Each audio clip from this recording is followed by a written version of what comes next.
I was driving home after a night shift. It was around 4 in the morning, a time when even the night seems tired and the whole world seems to hold its breath.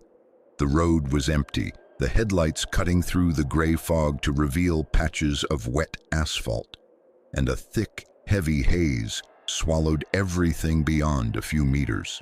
The navigator showed only a straight road through the forest, no villages, no turns, another 20 kilometers to the nearest junction. I was already driving on autopilot when something unexpected appeared in the headlights. A road sign, white with a black frame, in large letters, Stari Verby. I slammed on the brakes. Something clattered in the trunk. This village had never been here before. I knew this road. I had seen it hundreds of times, but behind the sign was a smooth, freshly paved road that disappeared into the fog. On both sides stood massive willow trees with long, heavy branches that almost touched the ground, forming a dark, almost closed tunnel. The air there seemed thicker, quieter, as if sound behaved completely differently. I don't know what drove me, but I turned. Perhaps curiosity.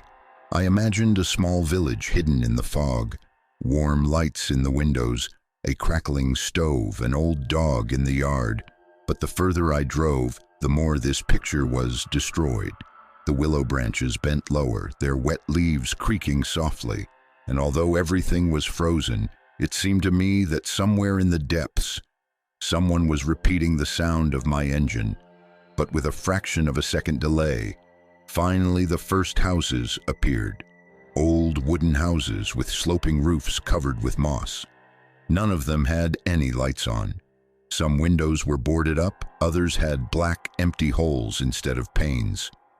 I slowed down. The yards were overgrown, the fences were leaning, the gates were torn off their hinges. In one yard there was a children's swing. It swayed slowly, even though the air was still.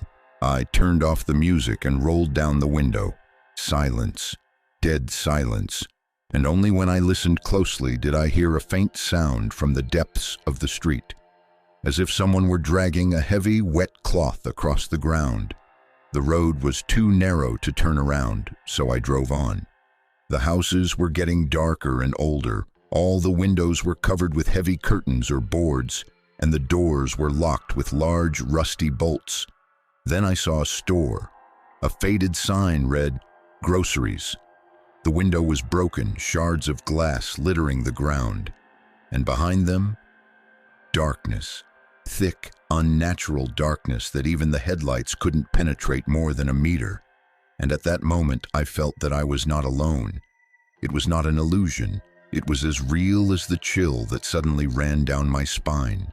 I turned my head and saw a tall, motionless figure on the roof of a building about 20 meters ahead, a solid shadow against the backdrop of fog. I couldn't see the face, but I knew it was looking at me. I abruptly shifted into reverse, but when I looked again, the figure was gone. It hadn't come down, it hadn't run away, it had disappeared. My heart was pounding and it was hard to breathe. I started moving backward, trying not to look to the side, but out of the corner of my eye, I noticed something dark moving between the willows, keeping pace with me. When I pulled out onto the highway, I looked in the rearview mirror. In the fog, in the middle of the road, stood the same figure. I blinked, and it was gone.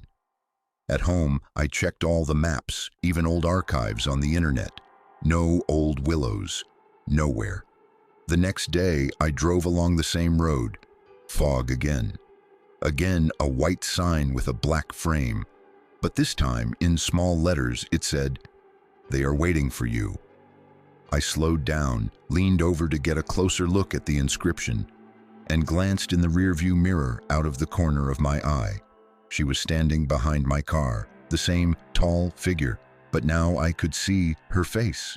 It was my face, pale, empty, expressionless, and I realized they weren't just waiting. They knew I would come back.